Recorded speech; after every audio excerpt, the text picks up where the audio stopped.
barakane ngaji nggone Kiai Suhud wis runtang-runtung.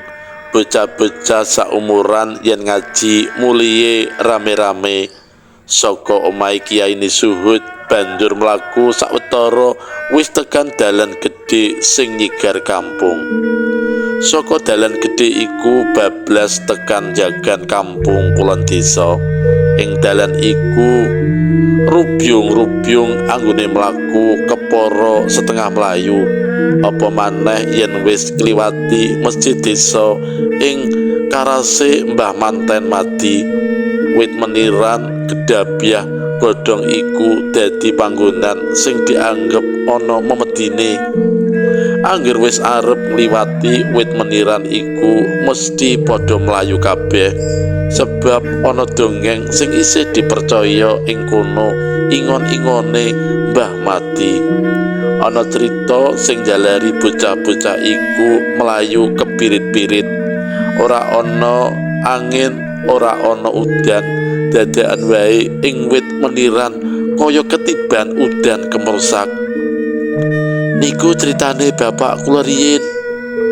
Lah, kowe percaya? Pripun nggih? Ning ra tiang-tiang ngantos sakniki gitoke tasik mengkirik nek liwat ngriku.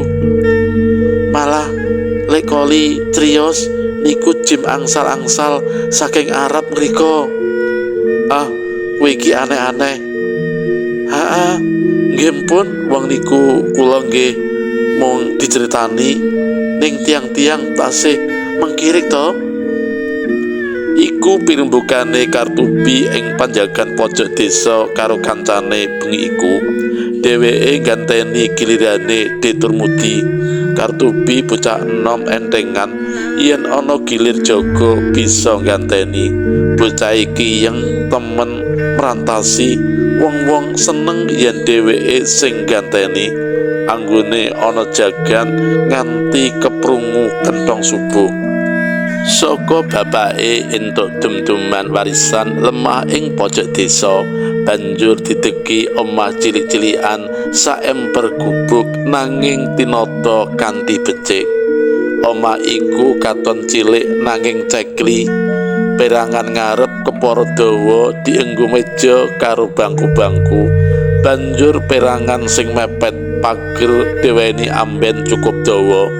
Perangan mburi kamar sing dienggo turu sisih kiwa, sisih tengen dienggo uberampe wong bebojoan. Ing sisih tengen pagere diento kaya dene lawang buntulan. Omah kuwi omah bebrayan karo kanca ngaji. Dhisik yen mulih mesti ngintil. Bareng wis gedhe praupan kang meranani iku akeh sing ngayunake. Kembang kampung iku wis cinancang ing kebone Kartubi. Bareng gedhe Marsini katon praupan ngresepi, apa maneh kulite sing katon mbrining kepangan cahya srengenge. Sebab kaya lumrah tumindake bocah wong patisan iku, buruh tandur apa dene matun dudu barang aneh. Yen mulih saka tandur renteng karo kancane, pawakane kang wewek nyunggi caping nganggo jarit sing tumeka garis lan kebaya nutupi awake. Nanging mengko yen wis tekan ngomah kabeh dilucuti. Rambute diore memburi, jari sing dienggo ngukup sikile, katon wewek dadane. Raine kang katon resik mung sinaput parem gawean dhewe. Anggone bangun omah karo Kartubi kepara wis rada suwe, nanging bleger tanda-tanda iku durung katon. Banjur sawijine awan bojone Kartubi mentas disambat lek bayan sintok melu namping sawah bengkok. Aku mau barewang-rewang gone lek Darman ketemu Jaria. Lah sida karo Markani? Sida malah wis anak-anak, jarine durung nyandak setahun tibake ulan wingi wis ora kotoran. Kartubi krungu tembunge mung kepara meneng wae. Pikirane pancen tumlawung nglangut. Marsini nglirik sing lanang. Ana rasa gelo tembunge metu banjur lungguhe nyedak. Pangapurane ya Kang, tembungku mau mbok menawa wae durung entuk jatahe. Dadakan tangane sing lanang dicekel karo mlaku tumuju lawang ngarep sing isih binukak bablas mlebu kamar. Kelingan jaman dadi nganten anyar, angin sumilir ngobah-obahake gorden kamar, rinengga swara ngesas-ngeses lan pangangkluh dawa. Tumeka angin sore lagi krasa miyai jaman lawas kang wis amblas.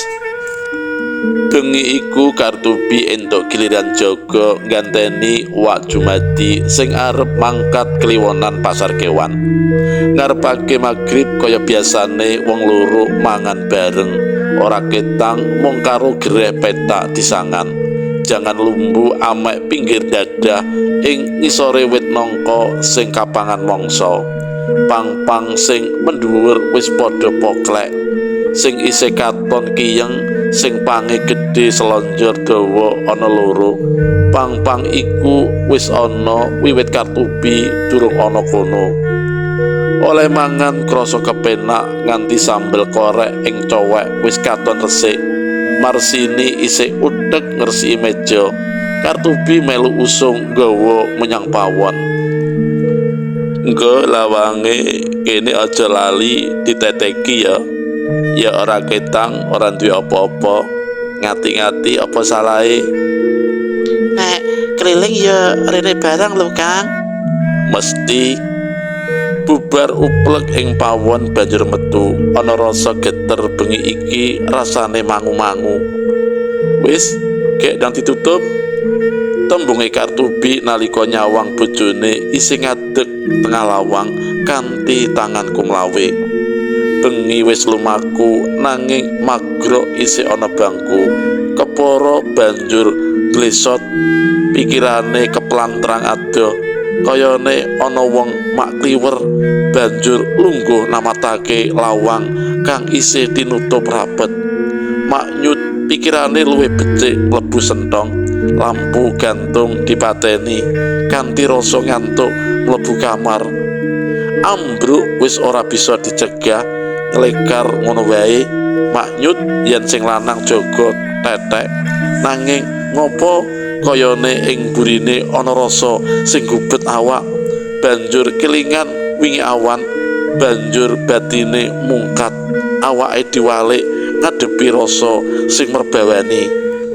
Dadakan kaya ana daya kang gawe atine luluh, kaya nalika ngadepi bojone. Kabeh oncat manoni kedadian kang tekane tanpa pengangen, mung tembunge sing kawetu. Ora kok bermikir sing werna-werna apa sing dumadi. Gagasane tumlawung tekane Kartubi, mung dheweke ora bisa ngawaki tangi. Esuke nalika tangi awit lawang sing didodhok Kartubi diwengake, ana rasa gumun sing nlusuri ati. Arep takon ana rasa sing aneh. Dengaren kok kaya wong kekeselen. Wangsulane sak kecekele ngilingi lelakon bengi iku. Tembunge, Turu dhewean ana kancane. kok kaya cah cilik wae. Wong tuwa apa ya ora entuk wedi? Lah nek wedi kon ngancani gendro wae. Hah? Ketrucut tembunge banjur kelingan lelakon bengi iku. Mengkono tetep dibedhem. Iki rak mung impen. Boyo tenan. Mokal. Sing lanang ditinggal tumuju pawon, kepingin ngurupake geni.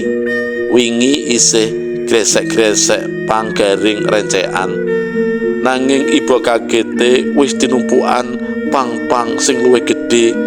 Pang-pang diselehake ing pawon, rek lan godhong klapa blarak garing njur disumet.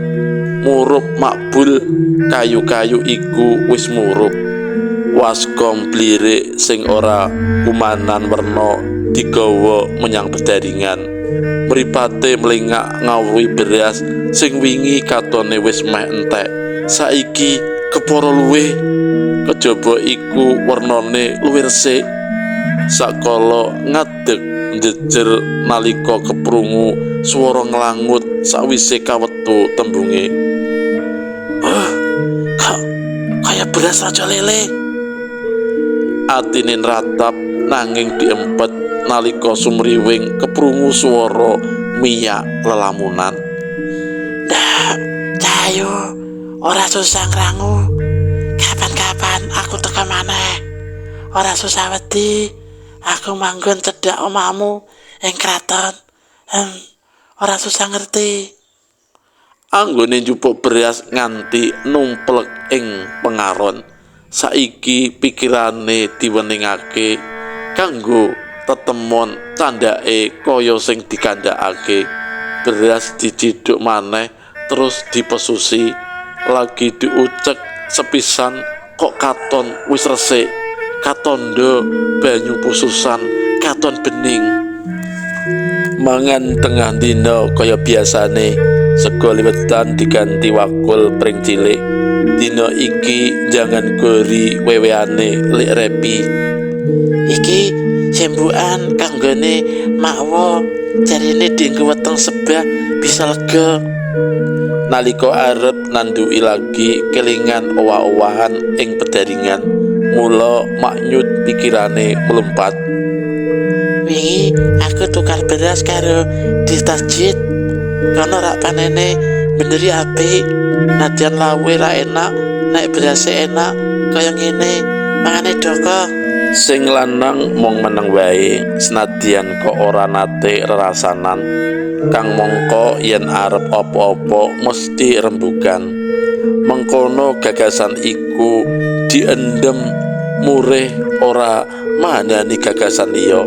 Semono uga sing sabene tangane semrikut nawakake sing sumadya ing meja. Iki wis ora entuk giliran maneh to? Sing lanang nyawang kanthi pangrangu. Embuh ora ana wong nawani iki. Ning omah dhewean wedi.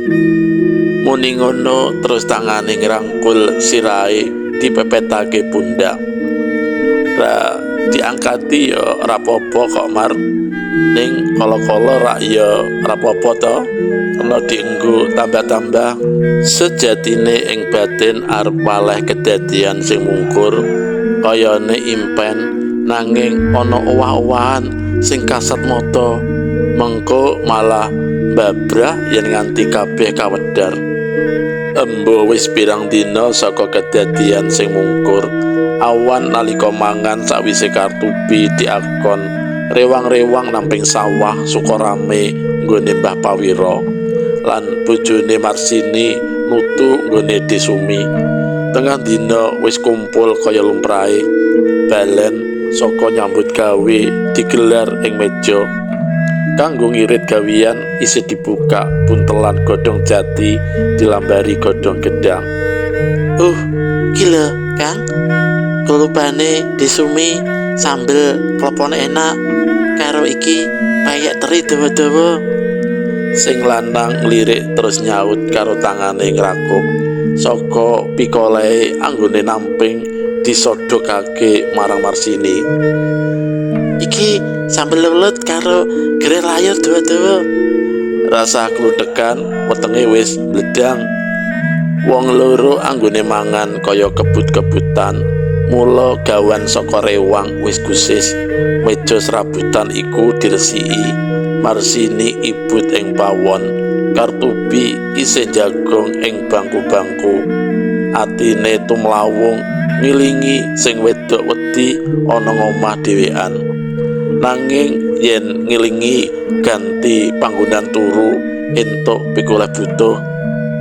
Nalika Marsini wis metu saka pawon kawetu tembunge. Piye ya Mar? Engko bengi diangkati ora? Atine matratap krungu pitakon iku, kelingan rasa dodo ing tengah wengi. Nek Kowe ana rasa ra penak ya rasa diangkati, Kang. Dadakan pikirane mlumpat, lungane sing lanang rak golek tambah butuh. Ah, lah piye Kang Kartubi? Kartubi ana rasa bingung ngrungu tembunge bojone, nanging dadi lega nalika keprungu tembunge Marsini. Wis Kang, diangkati wae. Aku ora apa-apa kok. Sorene bareng kenthong magrib wis keprungu wong loro bali mangan bareng, nanging Marsini katon ora ngadepi piring. Wis Kang, wetengku isih wareg. Engko bengi nek krasa ngelih kulo tekan. Nek ora ya kleketer turu. Wong turu dhewean ijinan. Podak kancani bar iki gantine engko bengi. Karo tangane nyiwel bangkeane Kartubi, anggone lungguh Marsini sangsaya ngangsek banjur binayang lelakon kang mungkur bengi-bengi nglangut. Meja diresiki memburi, guyonan sing mau wis kalimput gawean. Kartubi wis tata-tata melu memburi neteki lawang pawon. Bubar iku isih lungguh maneh. Nek keliling aja lali nyambangi kene lho Kang. Aja kuwatir. Karo njupuki penganggo jaga tetek, Marsini ngetutake tumeka lawang, jenger nganti Kartubi ilang ing panyawang. Mlebu ngomah lawang dicakil, ceklekan ngisor, iya katambahan gembok kuncenan, banjur lungguh ing bangku-bangku. Pikirane maknyut kedadian wengi-wengi sing mungkur, nanging wengi iki rasane ora kepenak. Awane sumriwing enggalan menyat mlebu kamar sawise lampu gantung dipateni. Sandangan sing ribeti diudari, kutange dilolos, bengkunge diudari supaya luwih kepenak anggone turu. Wengi sentonge masang teplok, amprih ora sumpek. Mengkono hawa sing krasa panas iku suwe-suwe dadi sumilir, saengga njalari mripate lilir. Nglilir wengi mripate nyawang teplok, nanging wis mati. Mung krasa saiki kaya ana awak sing jejeri, mripate diucek-ucek. Ing awak krasa nulusur rasa sing miyak wengi, nuwuhake greget nglayung. Atine krasa deg-degan, dadakan ana rasa sing ngekep awak. Banjur ana rasa pangrasan sing nambahi mungkate rasa. Bisane banjur lumantak tembung sing ora kuwagang.